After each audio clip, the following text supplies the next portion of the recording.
Last time we mentioned, Liu Bei, Guan Yu, and Zhang Fei were about to face tens of thousands of yellow turban soldiers. While the troops were resting, the three brothers gathered to discuss their strategy. Second brother. Third brother, how do you think we should fight this battle? If you ask me, we should just charge and crush them in one go.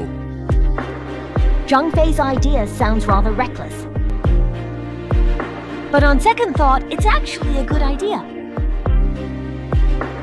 Although the yellow turban army is large, they are poorly trained and their weapons are not great. If we can launch a sudden attack while they are unprepared, directly targeting their generals, we might actually defeat them in one go. I agree with third brother's idea.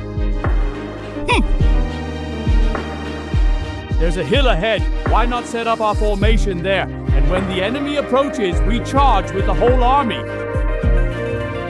All right, let's do it. The scouts reported that the yellow turban vanguard was approaching, so Liu Bei, Guan Yu, and Zhang Fei immediately led their troops to battle.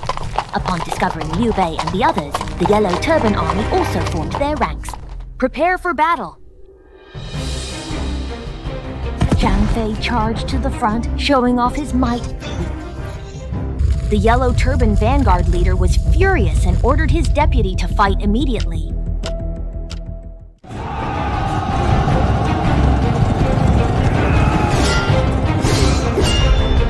This deputy had some martial skills, but was no match for Zhang Fei.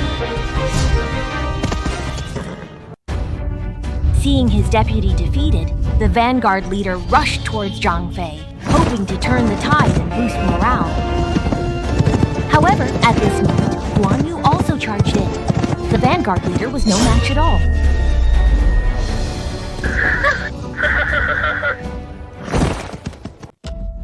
Seeing their leader easily slain, the remaining yellow turban soldiers lost the will to fight. Those who could run, ran, and those who couldn't were finished. Report, my lord. News of victory has come from the front. News of victory quickly reached Zhuo County, and Governor Liu Yan was very pleased to hear it. Ha ha ha ha ha ha ha ha. He personally went out of the city to welcome the victorious return of the three brothers Liu, Guan, and Zhang. Generals, you have worked hard. On behalf of all the citizens, I warmly welcome your triumphant return. He also handed out money, wine, and meat as rewards. Report, my lord. The yellow turban rebels have launched a full-scale attack. The next day, new reports came from the front that the yellow turban army had launched a full-scale attack. It turns out the yellow turban general was furious upon hearing that the vanguard suffered a major defeat and both leaders were slain. He immediately ordered all 50,000 troops to advance, determined to teach those who dared to resist a lesson. The general of the yellow turban army heard that the vanguard suffered a major defeat, and both leaders were beheaded, which made him very angry. He immediately ordered 50,000 troops to advance, determined to show those who dared to resist a lesson.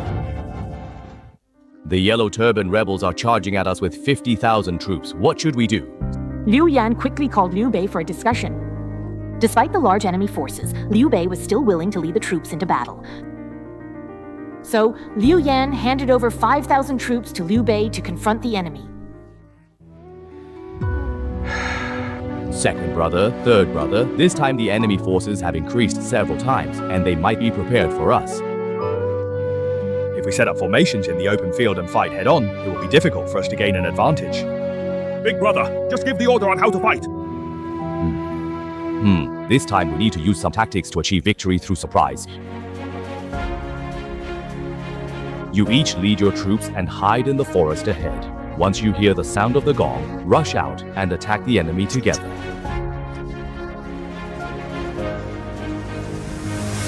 Understood. The next day, Liu Bei led part of the army, beating drums and shouting, advancing towards the yellow turban army. But as soon as they encountered the Yellow Turban army, Liu Bei ordered the entire army to turn around and flee. The general of the Yellow Turban army saw this and thought Liu Bei was scared off by his massive forces, so he quickly ordered the entire army to pursue. When they reached the mountains, Liu Bei's army suddenly raised the sound of the gong. According to the custom at the time, this was a signal to retreat, so the Yellow Turban general didn't pay attention, not realizing that Liu Bei's side had agreed in advance to use the gong sound as a signal for the ambush to attack.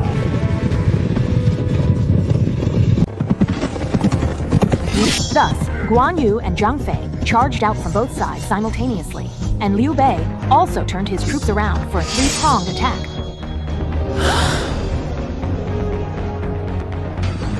During the pursuit, the Yellow Turban army's formation was already in disarray.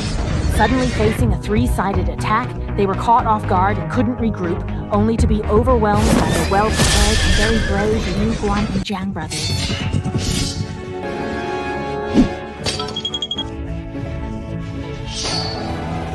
The mountainous terrain also prevented the Yellow Turban army from properly deploying. Many were caught in the middle, watching helplessly as their comrades were defeated. The Yellow Turban army, unable to withstand the three brothers, began to flee. As they fled, it also caused the Yellow Turban troops following behind to lose the courage to continue fighting. Thus, the 50,000 troops were completely defeated. The Liu, Guan, and Zhang brothers did not dare give the enemy a chance to regroup and pursue them all the way. Seeing the main force of the Yellow Turban army defeated, many county and official troops who previously hid in fortresses out of fear also joined the battle.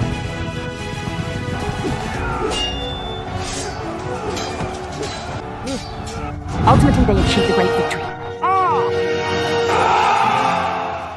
From now on, we are sworn brothers.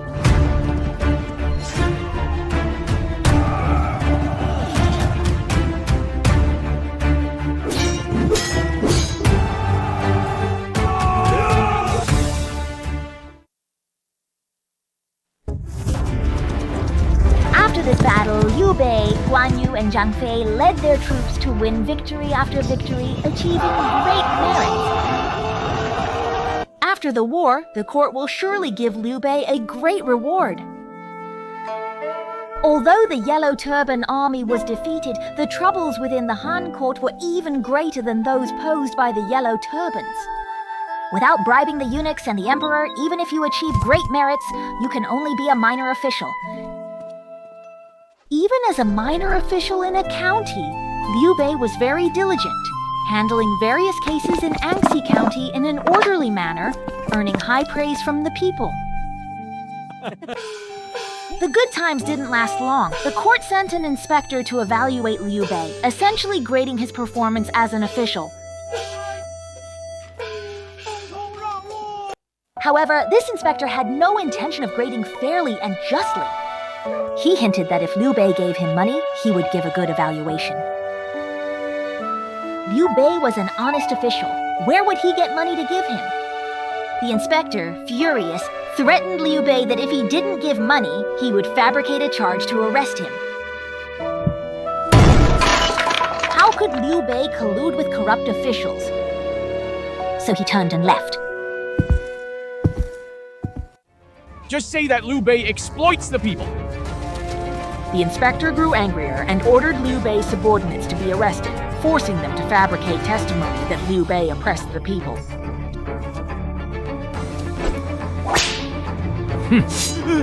Spare us, sir, spare us. The right-wingers are gullible, threatening the people everywhere. Whoever doesn't falsely accuse Liu Bei, they bully them.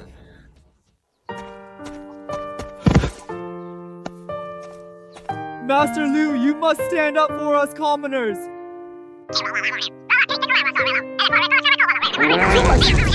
Liu Bei could no longer bear it.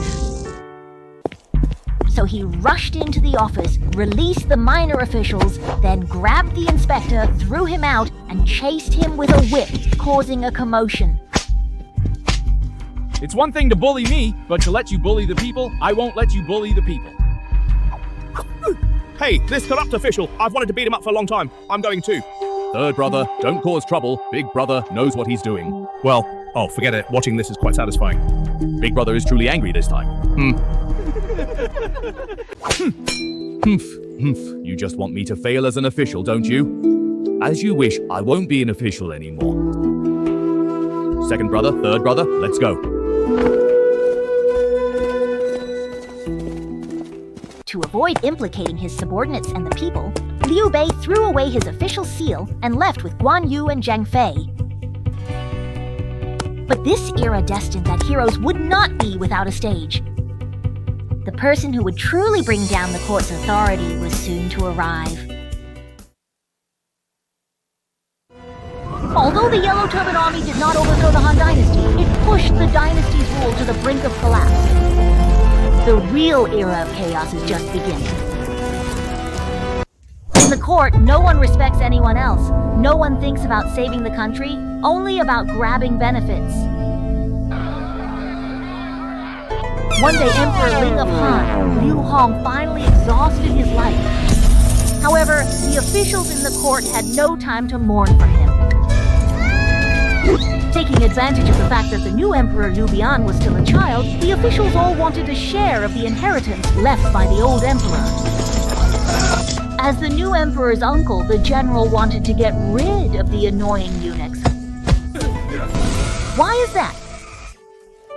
Because eunuchs are servants who specifically serve the emperor in the palace, and as long as the emperor trusts them, he will lend them enormous power. Now that the old emperor is dead, the eunuchs have no intention of returning the power. Naturally, they became a thorn in the general's side. However, many of the troops in Luoyang were commanded by eunuchs. The general was worried that relying solely on his own troops was not secure enough, so he came up with a brilliant but bad idea.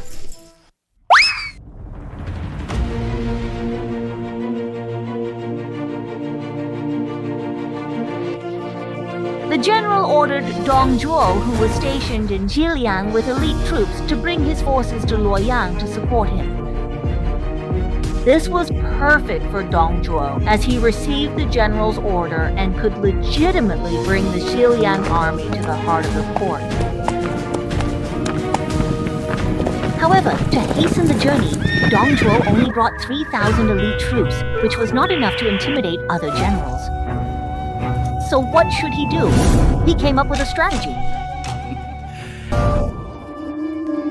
He had his troops secretly leave the city every night and then hold large banquets the next day. This created the illusion that new Xiliang troops were arriving every day, and it indeed frightened the officials and citizens of Luoyang.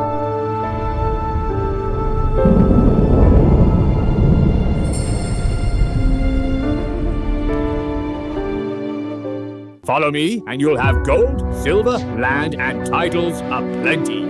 After creating the illusion of strong military power, Dong Zhuo used money, official positions, and other benefits to win over and incorporate the general's officers and soldiers. Didn't the general have any objections? He really didn't. Before Dong Zhuo even arrived in Luoyang, the general was eliminated by the eunuchs who sensed danger and used a scheme against him. Other officials then eliminated the eunuchs under the guise of revenge.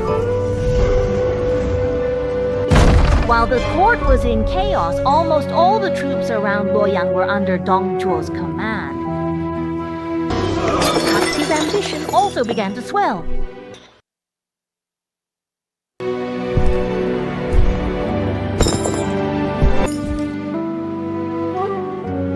Dong Zhuo noticed that the current young emperor, Liu Bian, is Empress He's biological son.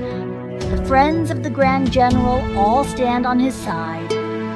Over time, they might gather enough power to oppose him. But if he deposes Liu Bian and installs Liu Shi as the young emperor, the new emperor would have to rely on him. Seeing that he even changed the emperor, and few in the court dared to oppose him, Dong Zhuo became increasingly audacious. Let me go! Let go! Let go! However, what he didn't expect was that forces opposing him were quietly gathering outside the court.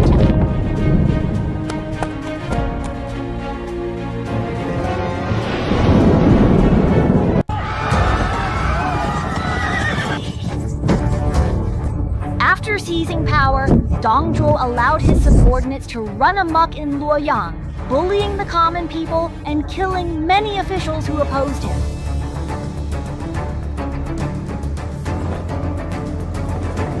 As the leader, he lived a lavish life with the wealth his subordinates plundered. Just when Dong Zhuo thought such good days could continue indefinitely, he suddenly received news that Yuan Shao, Cao Cao, and others who had fled Luoyang had organized many troops to campaign against him. It turns out that insightful people like Cao Cao had figured it out early on. Yet facing Dong Zhuo, who relied on force and disregarded rules, staying in the Luoyang court would only lead to being at his mercy. To deal with Dong Zhuo, only stronger military force could be relied upon. Cao Cao returned to his hometown, used his family's wealth, received support from wealthy merchants, and recruited many troops. At the same time, Cao Cao, in the name of the young emperor, sent invitations to all the states and counties, calling on everyone to send troops together to overthrow Dong Zhuo. Many local officials were also very dissatisfied with Dong Zhuo, so they responded to Cao Cao's call. Those with more troops brought 20 to 30,000, while those with fewer still brought over 10,000. They joined forces to form a coalition army and elected Yuan Shao, who came from a noble family and had high prestige, as the leader. Then they marched grandly towards Luoyang to challenge Dong Zhuo.